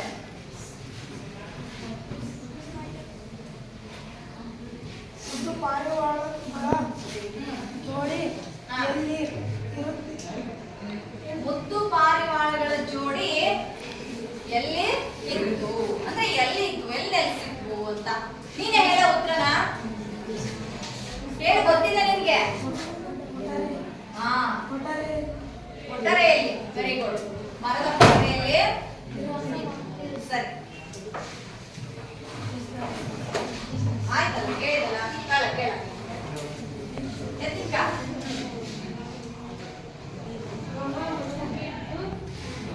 ಮೋಹ ಮುಸುಕಿದ ಬುದ್ಧಿ ಡ್ಯಾಶ್. ಮುಂದಿನ ಹೇಳ್ಬೇಕು ನೀವು. ಮೋಹ ಮುಸುಕಿದ ಬುದ್ಧಿ ಚೆನ್ನಾಗಿ ನೆನ್ಪಿಟ್ಕೊಳ್ರಿ. ನೀವು ಜೀವನದಲ್ಲಿ ಇದನ್ನ ಅನುಕರಿಸ್ಬೇಕು, ನಾವು ಅನುಕರಿಸ್ಬೇಕು, ನೀವು ಅನುಕರಣೆ ಮಾಡ್ಬೇಕು ಅಲ್ವಾ? ಹಾಗಾದ್ರೆ ಮಕ್ಕಳ ಅರ್ಥ ಆಯ್ತಲ್ಲ ಪದ್ಯ? ಈ ಪದ್ಯದಲ್ಲಿ ಒಂದಷ್ಟು ಪ್ರಾಸ ಪದಗಳು ಬರ್ತವೆ. ನಿರ್ದಿಷ್ಟ ಸ್ಥಳದಲ್ಲಿ ಪದ್ಯದ ಪ್ರತಿಯೊಂದು ಸಾಲಿನಲ್ಲೂ ಪುನರಾವರ್ತನೆಯಾಗಿ ಬಳಕೆಯಾಗೋದಕ್ಕೆ ನಾವು ಪ್ರಾಸ ಅಂತ ಹೇಳಿ ಕರಿತೀವಿ. ನಿರ್ದಿಷ್ಟವಾದ ಒಂದು ಅಕ್ಷರ ನಿರ್ದಿಷ್ಟ ಸ್ಥಳದಲ್ಲಿ, ಅಂದ್ರೆ ಆ ಪದ್ಯದ ಸಾಲಿನ ಮೊದಲಿಗೋ ಅಥವಾ ಮಧ್ಯದಲ್ಲೋ ಅಥವಾ ಕೊನೆಯಲ್ಲೋ ನಿರ್ದಿಷ್ಟ ಸ್ಥಳದಲ್ಲಿ ಪದ್ಯದ ಪ್ರತಿ ಸಾಲಲ್ಲೂ ಅದೇ ಸ್ಥಳದಲ್ಲಿ ಅದೇ ಅಕ್ಷರ ಪುನರಾವರ್ತನೆ ಆಗೋದಕ್ಕೆ ಏನಂತ ಕರಿತೀವಿ? ಪ್ರಾಸ ಅಂತ ಹೇಳಿ ಕರಿತೀವಿ. ಅಂತಹ ಕೆಲವು ಪದಗಳು ಈ ಪದ್ಯದಲ್ಲಿ ಬಂದಿದಾವ ಮಕ್ಕಳ. ಅವು ಯಾವ್ಯಾವ ನೋಡ್ರಿ? ಕೂಡಿ ಜೋಡಿ, ಒಂದನ್ನು ಒಂದು, ಕೇಳಿ ಬಾಳಿ, ಸೆರೆಗೆ ಹೊರಗೆ, ಅಕ್ಕಿ ಮಿಕ್ಕಿ, ನಿಂಡುಕೊಂಡು, ಮಾಡಬೇಕು ತಾಳಬೇಕು. ಇವು ಈ ಪದ್ಯದಲ್ಲಿ ಬಂದಿರುವಂತ ಪ್ರಾಸ. ಹಾಗೆ ಇಲ್ಲಿ ಬಿಕ್ಕಿ ಬಿಕ್ಕಿ ಎನ್ನುವಂತಹ ಒಂದು ಪದ ಬಂದಿದೆ. ಬಿಕ್ಕಿ ಬಿಕ್ಕಿ ಏನ್ ವ್ಯಾಕರಣ ವಿಶೇಷ ಇದೆ ಇದು? ಬಿಕ್ಕಿ ಬಿಕ್ಕಿ ಏನ್ ವ್ಯಾಕರಣ ವಿಶೇಷತೆ ಇದೆ ಈ ಪದದಲ್ಲಿ?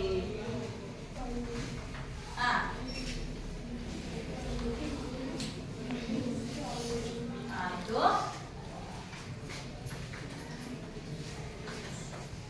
ಅನುಕರಣಾವ್ಯಯ. ಅನುಕರಣಾವ್ಯಯ ಅಂದ್ರೆ ಅರ್ಥವಿಲ್ಲದೆ ಇರುವಂತಹ ಧ್ವನಿ ವಿಶೇಷತೆಯನ್ನ ಅನುಕರಣೆ ಮಾಡೋದಕ್ಕೆ ಅನುಕರಣಾವ್ಯಯ ಅಂತ ಕರಿತೀವಲ್ವಾ? ಹಾಗಾದ್ರೆ ಬಿಕ್ಕಿ ಬಿಕ್ಕಿ ಅನ್ನೋದ್ರಲ್ಲಿ ಒಂದು ಸದ್ದಿದೆ. ಇದು ಯಾವಾಗ ಈ ಬಿಕ್ಕಿ ಬಿಕ್ಕಿ ಅಂತೀವಿ ನಾವು? ಅಳಬೇಕಾದ್ರೆ ನಮ್ಮಿಂದ ಒಂದು ಧ್ವನಿ ಬರುತ್ತಲ್ವಾ? ಆ ಸದ್ದಿಗೆ ಬಿಕ್ಕಿ ಬಿಕ್ಕಿ ಅಂತ ಕರೀತಾರೆ. ಬಿಕ್ಕಿ ಬಿಕ್ಕಿ ಅಳೋದು ಅಂತ ಕರೀತಾರೆ. ಗೊತ್ತಾಯ್ತಾ? ಅದಕ್ಕೆ ಅನುಕರಣಾವ್ಯಯ. ಹಾಗೆ ಹೆಮ್ಮರ ಅನ್ನುವಂತ ಪದ ಬಂದಿದೆ. ಹೆಮ್ಮರ ಇದು ಏನ್ ವ್ಯಾಕರಣ ವಿಶೇಷತೆ ಹೊಂದಿದೆ? ಹೆಮ್ಮರ ಅಥವಾ ನಾನೇ ಹೇಳ್ತೀನಿ, ಯಾವ ಸಮಾಸ ಆಗುತ್ತಿದು? ಹೆಮ್ಮರ ಬಿಡಿಸಿದಾಗ ಹಿರಿದಾದ ಪ್ಲಸ್ ಮರ, ಹಿರಿದಾದ ಪ್ಲಸ್ ಮರ ಹೆಮ್ಮರ ಅಂತ ಆಗುತ್ತೆ. ಯಾವ ಸಮಾಸ ಆಗುತ್ತೆ? ಕರ್ಮಧಾರೆಯ ಸಮಾಸ.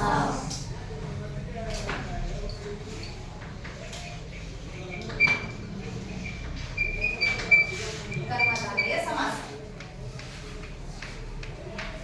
ಅಂದ್ರೆ ಪೂರ್ವಪದ ಮತ್ತೆ ಉತ್ತರ ಪದಗಳು ವಿಶೇಷಣ ವಿಶೇಷ ಸಂಬಂಧವನ್ನ ಹೊಂದಿದ್ರೆ ಅದಕ್ಕೆ ಕರ್ಮಧಾರೆಯ ಸಮಾಸ ಅಂತ ಕರಿತೀವಿ. ಮರ ಕಿರಿದಾಗಿದೆ, ದೊಡ್ಡದಾಗಿದೆ ಎನ್ನುವಂತಹ ವಿಶೇಷಣ ಪದ ಪೂರ್ವ ಪದದಲ್ಲಿ ಇದ್ದು ಉತ್ತರ ಪದದಲ್ಲಿ ನಾಮಪದ ಇದ್ದು ಆಗುವಂತಹ ಸಮಾಸಕ್ಕೆ ಕರ್ಮಧಾರೆಯ ಸಮಾಸ ಅಂತ ಹೇಳಿ ಕರೆಯಲಾಗಿದೆ. ಸರಿ ವಿದ್ಯಾರ್ಥಿಗಳ, ಅರ್ಥ ಆಯ್ತಲ್ಲ ಎಲ್ಲ ನಿಮ್ಗೆ? ಏನು ಪ್ರಶ್ನೆಗಳಿಲ್ವಾ? ಪದ್ಯ ಪೂರ್ತಿ ಚೆನ್ನಾಗಿ ಅರ್ಥ ಆಯ್ತಾ? ನಿಮ್ಗೆ ಒಂದು ಸಣ್ಣ ಚಟುವಟಿಕೆ. ಇದುವರೆಗೂ ಮಾಡಿರ್ತಕ್ಕಂಥ ಪದ್ಯ ಕೇಳಿದ್ರಿ ನೀವು, ರಾಗವಾಗಿ ಮಾಡಿದ್ರಿ, ಅದ್ರ ಅರ್ಥ ತಿಳ್ಕೊಂಡ್ರಿ, ಮತ್ತೆ ಇದು ಕಥನ ಕವನ ಅಂತ ತಿಳ್ಕೊಂಡ್ರಿ ಅಲ್ವಾ? ಪದ್ಯದ ಮೂಲಕ ಒಂದು ಕಥೆಯನ್ನ ಹೇಳೋದೇ ಕಥನ ಕವನ. ಹಾಗಾದ್ರೆ ಇದ್ರಲ್ಲಿ ಬರುವಂತಹ ಈ ಪಾರಿವಾಳಗಳ ಕಥೆನ ಯಾರು ಹೇಳ್ತೀರಾ?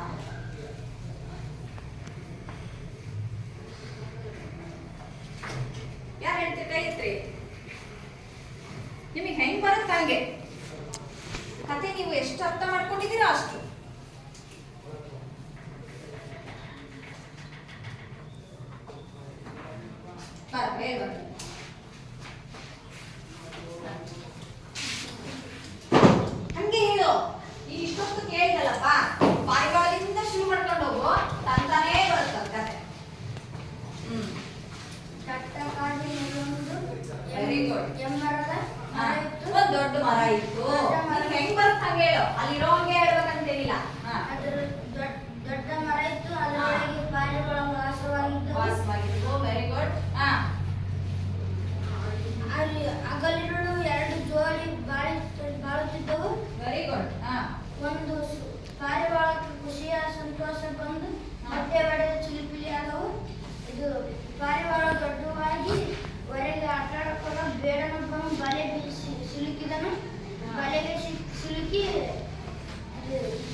ಬಂದು ಹೆಣ್ಣು ಕಾಯಿ ಒಳಗೆ ಬಂದು ಹಾ. ತಾಳ್ಮೆಯಿಂದ ನೀವು ಕಿಂತಿದ್ರೆ ಮರಿ ಬಚಾವ್ ಹೋಗ್ತದೆ. ಇಲ್ಲಾಂದ್ರೆ ಅದು ಹೆಣ್ಣು ಪಾರಿ ಒಳಗೆ ಹೋಗಿ ಅದಕ್ಕೆ ಸಿಲುಕಿದು ಆಮೇಲೆ ಕಡೆಗೆ ಗಂಡು ಪಾರಿ ಒಳಗೆ ಬಂದು ಸಿಲುಕಿ ಸಿಕ್ತು. Very good. ಹೇಳು, ಇದರಿಂದ ಏನ್ ಗೊತ್ತಾಯ್ತು ಈ ಕಥೆಯಿಂದ? ತಾಳ್ಮೆ ವೆರಿ ಗುಡ್. ತಾಳ್ಮೆ ಇರ್ಬೇಕು ಜೀವನದಲ್ಲಿ ಏನೋ ಗೊತ್ತಾಯ್ತಲ್ವಾ? ಮತ್ತೆ ನಿರ್ಧಾರ ಮಾಡಬಾರ್ದು. ದುಡುಕಿ ನಿರ್ಧಾರ ತಗೋಬಾರ್ದು. Very good. ಚೆನ್ನಾಗಿ ಹೇಳ್ದೆ ಕಣ. ಮತ್ತೆ ಯಾರು ಹೇಳ್ತೀರಪ್ಪ? ನೋಡ್ರ ಅವನು ಎಷ್ಟು ಚೆನ್ನಾಗಿ ಹೇಳ್ದ. ಹಾ, ಬೇಗ ಬರ್ರಿ. ಬರ, ನೀ ಹೇಳ್ಬಾರ, ನಾನೇ ಹೇಳ್ತೀನಿ. ನಾನು ದಟ್ಟವಾದ ಕಾಡಿನಲ್ಲಿ ಒಂದು ದೊಡ್ಡ ಮರ ಇತ್ತು. ಅದರೊಳಗೆ ಎರಡು ಪಾರಿವಾಳಗಳಿದ್ದು. Very good. ಹೇಳ, ಚೆನ್ನಾಗಿ ಹೇಳ್ತೀನಿ, ಹೇಳು. ಅವು ಒಂದನ್ನೊಂದು ಬಿಟ್ಟಿರ್ತಿರಲಿಲ್ಲ. ಆಮೇಲೆ ಮೊಟ್ಟೆ ಒಡೆದು ಮುರಿಯಾದವು. ಅದು ಚಿಲಿಪಿಲಿ ಎಂದು ಶಬ್ದ ಆಗಿದ್ದಕ್ಕೆ ಅವು ತುಂಬಾ ಖುಷಿಪಟ್ಟವು. ಹಾ. ಆಮೇಲೆ ಅವು ದೊಡ್ಡವಾದಾಗ ಹೊರಗೆ ಆಟ ಆಡ್ಬೇಕಾದ್ರೆ ಬೇಡನೊಬ್ಬ ಬಲೆ ಬೀಸಿ ಸಣ್ಣ ಮರಿಗಳು ಸಿಕ್ಕಿದವು. ಅದರಿಂದ ಸಿಕ್ಕಿ ನಲು ಮಾಡಿದವು. Very good. ಅದರಿಂದ ಅವರ ಹೆಣ್ಣು ಪಾರಿವಾಳ ಬಂದು ಸಣ್ಣ ಪಾರಿವಾಳ ಸಿಗಾಕೊಂಡಿದ್ದಕ್ಕೆ ಅದು ಹೋಯ್ತು. ಆಮೇಲೆ ಗಂಡು ಪಾರಿವಾಳ ಬಂದು ಅದು ತಾಯಿ ಮತ್ತೆ ಮರಿಗಳಿದ್ದಲ್ಲ ಅದಕ್ಕೆ ಅದು ಹೋಯ್ತು. ಅದಕ್ಕೆ ದೃಢ ನಿರ್ಧಾರ ದುಡುಕಿ ನಿರ್ಧಾರ ತಗೊಂಡು ದುಡುಕಿ ನಿರ್ಧಾರ ತಗೋ. ಗುಡ್. ಮತ್ತೆ ಮತ್ತೇನ್ ಅರ್ಥ ಆಯ್ತು? ಅತಿಯಾದ ಪ್ರೀತಿ ಇರಬಾರ್ದು ಅಂತ. ಹಾ, ವೆರಿ ಗುಡ್. ಚೆನ್ನಾಗಿ ಹೇಳಿದೆ ಕಣ. ಚೆನ್ನಾಗಿ ಹೇಳಿದ್ನಲ್ವಾ? ಹಾ. ಮತ್ತೆ ಒಂದು ಚಪ್ಪಾಳೆ ಕೊಡ್ರಿ ಅವರಿಬ್ರಿಗೂ. ಇಬ್ರು ಚೆನ್ನಾಗಿ ಹೇಳಿದ್ರು. ಮತ್ತೆ ಯಾರು ಹೇಳ್ತೀರಪ್ಪ ಬೇಗ? ಆಯ್ತು ನೋಡಿ, ಎಷ್ಟು ಚೆನ್ನಾಗಿ ಕಥೆ ಹೇಳ್ತೀರಾ. ಯಾರು ಹೇಳ್ತೀರಿ? ಬರೋ ಹತ್ರ ಬರೋದು ನೀವು. ಬೇಗ ಇನ್ನೊಬ್ರು. ಹಾ, ಬರ, ಅಲ್ಲಿ ಬರ. ಓಕೆ, ಬರ. ಅಷ್ಟೊಂದು ಹತ್ರ ಹೇಳ್ತೀಯ, ನೀ ಹೇಳ್ತೀಯಾ? ಗುಡ್, ಬಾ.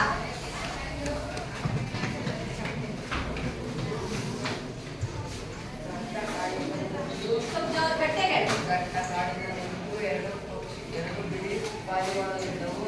ಒಂದು ಮರದಲ್ಲಿ ಗೂಡಿನಲ್ಲಿ ಇದ್ದವು. ಹಾ. ಅವು ಹೊರಗಡೆ ಹೋದಾಗ ಹೊರಗಡೆ ಎರಡು ಜೋಡಿ ಪಾರಿವಾಳ ಹೋಗುತ್ತಿದ್ದವು. ಅಲ್ಲಿ ಮುಂದ್ಗಡೆ ಹೋಗ್ತೀನಿ ಹೇಳು, ನಮ್ಗೆ ನೋಡ್ಬೇಡ. ಹಾ. ಅವಾಗ ಎರಡು ಗೂಡಿನಲ್ಲಿ ಮಟ್ಟಿ ಇಕ್ಕಿದವು.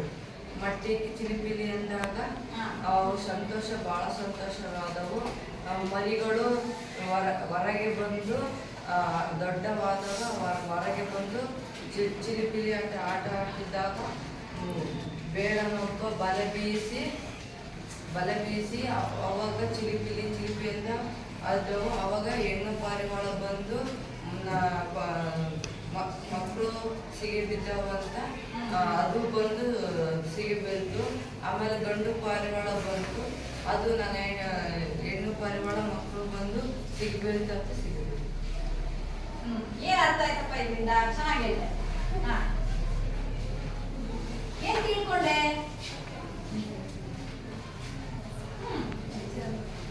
ನಿಂಗೆ ಏನ್ ಗೊತ್ತಾಯ್ತು ಹೇಳು. ಅತಿಯಾದ ಪ್ರೀತಿ ಮಾಡೋದು. ಅತಿಯಾದ ಪ್ರೀತಿ ಮಾಡಬಾರ್ದು. Very good. ಮತ್ತೆ ಹಾ, ಯೋಚಿಸಬಾರ್ದು. ಚೆನ್ನಾಗಿ ಯೋಚಿಸಿ ಹಾ, ಮರ್ಯಾದೆ ಕಾಪಾಡ್ಬೋದು. ಚೆನ್ನಾಗಿ ಯೋಚನೆ ಮಾಡ್ಬೋದಿತ್ತು, ಮರಿಗಳನ್ನು ಕಾಪಾಡ್ಕೋಬೋದಿತ್ತು ಅಂತ ಹೇಳ್ತದೆ. Very good. ಚೆನ್ನಾಗಿ ಹೇಳಿದೆ. ಆಯ್ತು, ತುಂಬಾ ಚೆನ್ನಾಗಿ ಹೇಳಿದ್ರು. ಸರಿ, ನಾಳೆ ಕ್ಲಾಸಲ್ಲಿ ಇದೇ ತರನ ಎಲ್ಲರೂ ಕೂಡ ಕಥೆ ರೂಪದಲ್ಲಿ ಈ ಪದ್ಯನ ಹೇಳೋದನ್ನ